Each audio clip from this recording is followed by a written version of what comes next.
Tempo barak, Polisi Nasional Timor-Leste, PNTL, sebolo líder arte marciais no arte ritual.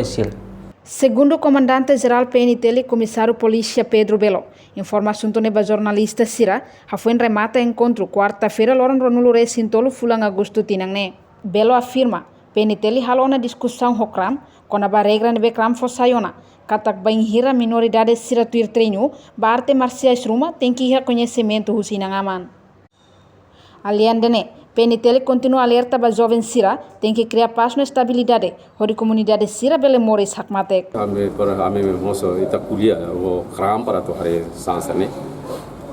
Ya regra Sira nebe maka Sira usi parte kram.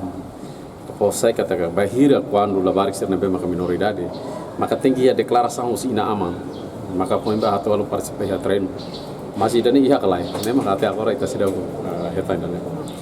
Mas ita karak ni estabilidade tem que akmatek. Ita bele acompanha kalang ruang, di kalang, beberapa kalang. Ita senti calma itu, mas ita reto, mas ya o tamame operação makas ni masih calma, o sira rasa que consciência, o sira sadar rasa que na peraturan kalau sadar dia luta. Reportagem Melania Conceição, Televisão Timor Post.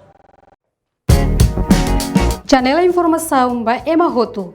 Atau tem informação atual dia Gliu, kita halua. Hane botão subscribe, like, halo comentário, no faz do tamba media social Roto.